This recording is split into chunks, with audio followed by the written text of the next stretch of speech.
Hey guys, welcome to Nerdarchy for Nerds by Nerds. I'm Nerdarchist Ted, hanging out with some of my esteemed colleagues. Dave. And Nate. And today we're looking at our Dungeon Master's Guide, and we're going to look at variant spell points. Well, let me start off. My face is a little red on this one. I said they would never do it, and they put it right in the DMG. Yeah, they put a lot of options in the DMG I didn't expect to see, but this is one I'm very happy to see. Absolutely. Do you want to tell us why you're happy to see this? Well, I'm thinking about using spell points for my D&D 5th edition psionics rules, so Right. that's kind of like a big deal that they have spell points in here, because then I don't have to make it up myself, and I would do it a little differently, so I'm actually glad, because they've actually made it look more powerful, but they also have hedged it with the major limitation of 1 6th level, 1 7th level, 1 8th, and 1 9th level spell. So they made it so that, those are like once per day abilities, basically, which I think is appropriate, because with the spell point system, otherwise there's not a cap on certain things, like casting 10 9th level spells in a day would be pretty sweet. But they, of course, if they allowed you to cast more, they would have changed it. So what 9th level spell costs is actually pretty cheap compared to what I would have made it. Right. So, Well, I guess with the going with you're only going to do it once a day, irregardless. yeah. The cost isn't relevant as much. Yeah. So yeah, regardless if it's just going to be one a day, then the cost needs to be. If they start to think, well, if you're going to change this into a whole bunch of first and second level spells, what are you going to get out of those point values? So overall, it's pretty much you could reconvert the spell points by level to spell casting. It has the points cost per level of spell, and it's like straight out of the player's handbook, basically. I did the math; it's the same. If you actually look at I guess someone had asked me how I would do it if I was going to do it. After I told them I didn't think Watts would do it, is basically what I said is look at the sorcerer. It actually gives you the blueprint, Right. because that's exactly what it equates to. But hey, now if you want to cast 66 first level spells, you can. Indeed. Yeah, so I mean, you can just sit in your airship and destroy an entire army's kobolds with magic missile. Yeah, you can't advance it, but one of them you can advance one of them because of the odd number. Yeah. So overall, I like the spell point breakup per level. I like that it's not just 1 through 9, and I also like that they didn't make 9th level spells extremely costly, because This would totally fix sorcerer.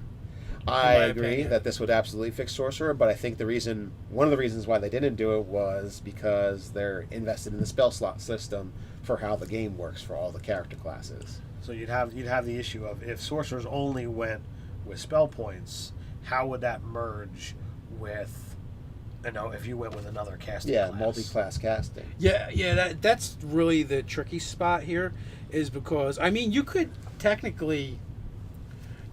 I guess you would almost, I don't know how it would work out. So if you had say you had like a third level, or not a third level, I want an even number to make my life easier. But if you did it like, I don't know, if you half the level of each and that was your spell casting for the class, but you got them both. I don't understand exactly what you're saying. Oh, okay, half the so if I'm a 10th level caster, I'm really a 5th level caster for spell points, so I get 27 spell points. Right, and you'd be 5th level caster for being a wizard as well. Yeah, that would still allow you'd have enough points to cast 5th level spells. You might not have access to those, but you could still cast at that level. Right. And then you could also use your spell slots at that level. But I think the issue with the spell slots would be if you had the caster at 5th, with the spell slots available, you don't have those extra powerful, like at 5th level, you have 3rd level slots. So you'd have that problem where you don't have the proper amount of 5th level slots. And So, if you look at it, if you're a 10th level character and you combine your two things together, you would have access to 5th level spells. Whereas if you're talking about doing it, your way, how you'd have 27 points and access to 3rd level spells as a sorcerer, and you'd have, so many spells as a wizard and only access to 3rd level. if you could cast your, let's say it was a druid sorcerer, and the sorcerer had the spell points. If you could cast your druid levels at using your spell pool points, as well as your slots, then that would be okay. Because that's kind of like the well, you know mechanism what? for it. Actually, you know how you would do it. You would just straight up use whatever conversion they use. Okay, so say you're a sorcerer Eldritch Knight. Okay. You get, as an Eldritch Knight, you would only get a third anyway. So you would get a third plus your full level. So if you're a third and third, you would actually be a 4th level caster. Right. And you would just take the spell points for 4th level. If you were a wizard sorcerer of 5 and 5, then you'd use the 10th. you would just use the 10, and then you have your spells known, But and it works out fine. That would kind of break, your wanting to have it separate between sorcerer and wizard. So basically, you're saying is if you want to play a sorcerer, use the spell points regardless of what other casting class you have. Well, as that's well. it. Like just by the nature of being a sorcerer, you've switched the spell points, even if you take other spell casting classes. So I mean that would be a really big advantage because I think the spell point system is fantastic. It gives you a lot of variety. That's my issue I'm running into with psionics. I looked at this and I said, this is great. And then I said, well, what if you're a psionic wizard? I'm like, crap. So Well, you know what? Then you have to make a decision at that point. If you're going magic and psionics is the same, then you do it exactly the same way. You would go, I'm a 5 and a 5. That's 10, and I use my points either on magic or on psionics, and I don't worry about how that actually really works. So basically, if you have a class that has spell points, if you select 1 or 2 classes that have spell points as their way of casting spells, then any additional classes that do spell casting do it your way rather essentially than the other way. The player's handbook talks about when you when you are multi-classed, and you take that another level of caster, you're essentially adding the appropriate amount of casting levels appropriate to whatever levels you took in that class. So you go off of essentially whatever your base is. Okay. So if your psionicist or your sorcerer uses this as their base, anything you would be adding to, you go this route. Okay. I mean, I can see it as a big advantage to, say, being a psionic wizard and having the freedom to do spell pool for both the classes. So, I mean, like... Yeah, all right. Let's step back from that. If you take sorcerer and combine it with any other spellcasting class, as you go up, that sorcerer flexibility is huge just using the meta magics, because you can now use them for any of your spells that you can cast. Yes. Okay, so that's true. So you're adding your sorceress advantage for meta magics to the other classes. When we did the multi-class video, that's why I said, how can I make sorcerers really cool even though I'm not feeling some of this stuff? I go, you know what? I want a sorcerer druid because I'm like, you know what? When you start taking that sorcerer stuff and those meta magics and you start like branching out and combining it with other stuff, it kind of gets really cool. Mm-hmm. We'll get to see that. Well, you sold me on the multi-class. Actually, like Thorn Whip. Like, I think it's it's an overlooked druid cantrip in our group because you guys love Shillelagh. Yeah, I love Thorn Whip. One target up to 30 feet, hit them, you do your damage, and it's a pull, right? So that's a really cool ability. What if you use distant or twin on that, or what if you have a way to do both? Like I thought about what if you have this spell sniper and you're a sorcerer with twin? Well, that 30 foot is now 60 feet, and for 1 point you can twin it, hitting 2 targets, and you're also drawing them 10 feet closer. That's nice. Or the same thing. You can do the same thing with Ray of Frost, where you can twin it, and then you're slowing them. I think it really creates some nice battlefield manipulations. Yeah. And then if you take the sorcerer, you go spell points with them. Well, now you can sack out those higher levels, which is a sorcerer can already do this. Yeah. It's more time consuming. Right. They can convert all of their spells over to spell point or sorcery points, and then convert their sorcery points all over to spell slots. So they already have the ability to do this. But this just means they can do it faster and on the fly. Yeah, I feel like you'd have to adjust the math for how much, like the meta magics, for example, they're supposed to count as spell levels in a sense. the meta magic points you get. Like Mhm. it, if you twin a spell, you have to spend its value in spell points, like meta magic points on the sorcerer, and you can sack them to gain. It's like a 1-to-1 conversion, Right. Towards meta magic, but it's an increased conversion to make spell slots. But now spell slots are kind of, and for a sorcerer would be kind of, why would you ever convert it to a spell slot? Because you have a spell pool. So I kind of feel like you'd lose the ability, because it's all spell pool, if you stuck the meta magic points you get into your spell pool, so they can be used for spells or they can be used for Yeah, that's how you would do for it. alteration. Then basically you strip out the ability to be able to break down spell slots because you don't have spell slots anymore. Right. So that kind of like fixes that issue. It actually becomes cheaper to do meta magic abilities, because let's say it's a first level spell and you're a first level guy. Well, you have 4 spell points. Sorcerer, you'd have 5 spell points, and you could either take a first level spell, and then twinning it only costs you 1 point rather than spending 2 points like it's a first level spell slot, because at that point. Well, no, you still have to pay for the spell. Yes, that's right. 2 points for the spell, and 1 point to twin right. it if it's first level. Yes, if it's first level. So if you take that further down So and that's say like 3 points. Let's say I'm a 5th level guy and I have 27 points, and I've got 5 meta magic, so I've got 32 altogether.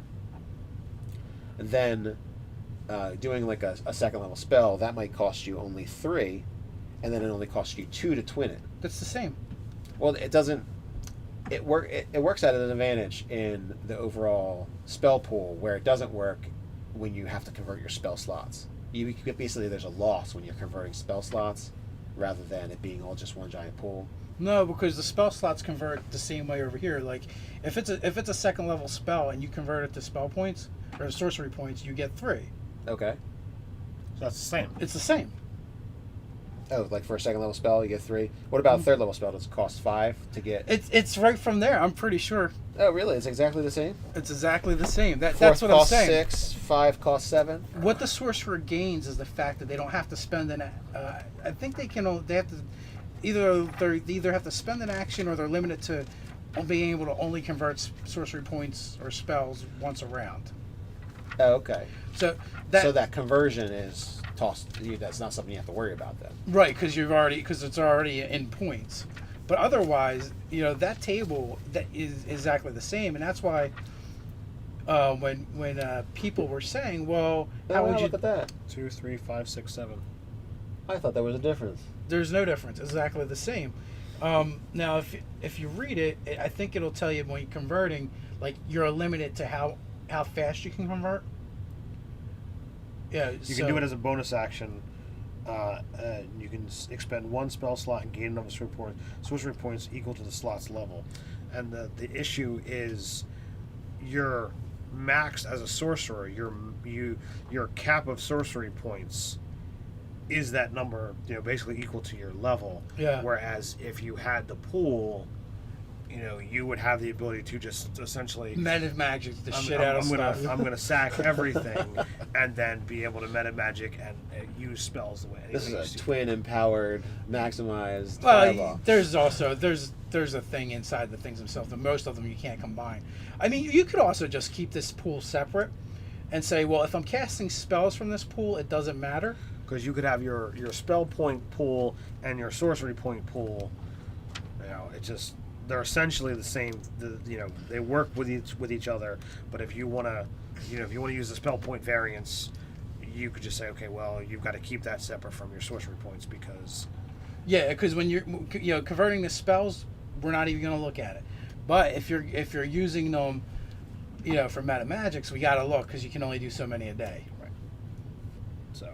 But you'd be able to say, well, I want more sorcery points, so I'm going to, up to your max, I'm going to take things out of my spell pool and put it into my sorcery points. I forget who mentioned this on one of our videos in a comment, but one of the, and I'm considering implementing it as well. I got a couple hours to figure that out, actually.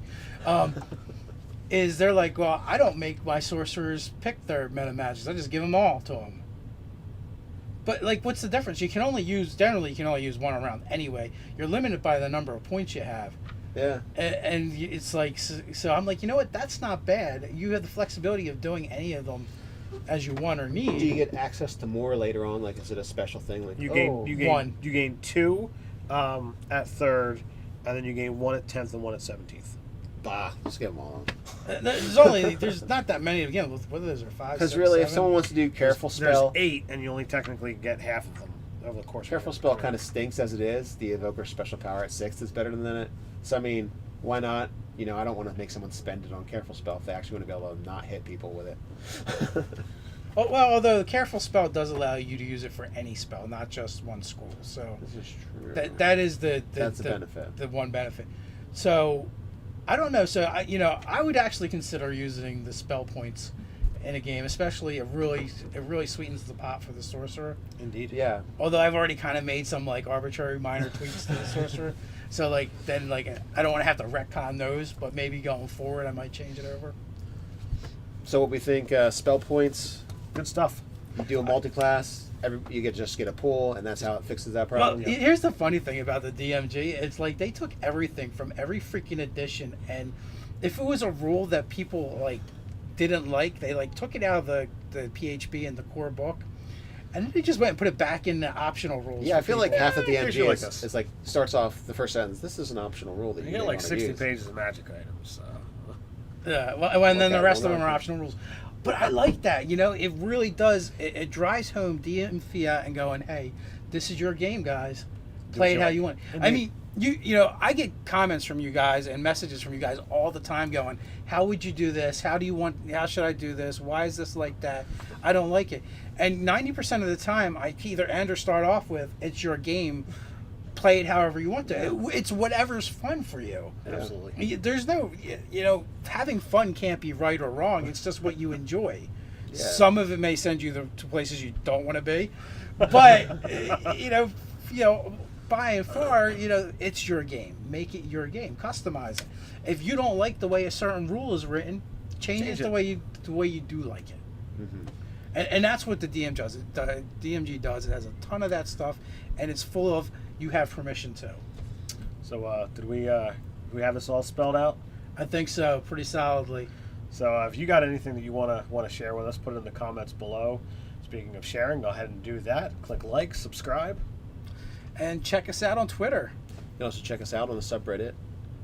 So until next time, my friends, Stay stay nerdy. nerdy.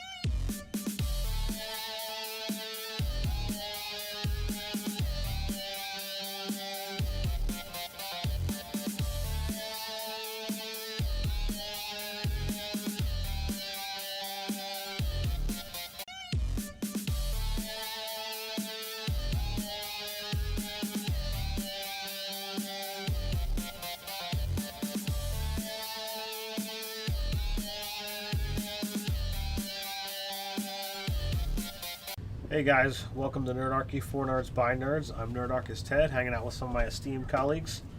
Dave. And Nate. And today we're looking at our Dungeon Master's Guide, and we're going to look at variant spell points. Well, let me start off. My face is a little red on this one. Level 1 6th level, 1 7th level, 1 8th, and 1 9th level spell. So they made it so that those are like once per day abilities basically, which I think is appropriate because with the spell point system, otherwise there's not a cap on certain things like casting 10 9th level spells in a day would be pretty sweet. But they, of course, if they allowed you to cast more, they would have changed it. So what 9th level spell costs is actually pretty cheap compared to what I would have made it. Right. So. Well, I guess with the going with you're only going to do it once a day, irregardless. I said they would never do it, and they put it right in the DMG. Yeah, they put a lot of options in the DMG I didn't expect to see, but this is one I'm very happy to see. Absolutely. Do you want to tell us why you're happy to see this? Well, I'm thinking about using spell points for my D&D 5th edition psionics rules, so Right. that's kind of like a big deal that they have spell points in here, because then I don't have to make it up myself, and I would do it a little differently, so I'm actually glad, because they've actually made it look more powerful, but they also have hedged it with the major limitation of the math. It's the same. Yeah, if you actually look at I guess someone had asked me how I would do it if I was going to do it after I told them I didn't think Watts would do it. Is basically what I said is look at the sorcerer. It actually gives you the blueprint. Right. Because that's exactly what it equates to. But hey, now if you want to cast 66 first level spells, you can. Indeed. Yeah, so I mean, you can just sit in your airship and destroy an entire army's kobolds with magic missile. Yeah. Yeah. The cost isn't relevant as much. Yeah. So yeah, regardless if it's just going to be one a day, then the cost needs to be. If they start to think, well, if you're going to change this into a whole bunch of first and second level spells, what are you going to get out of those point values? So overall, it's pretty much you could reconvert the spell points by level to spell casting. It has the points cost per level of spell, and it's like straight out of the player's handbook, basically. It-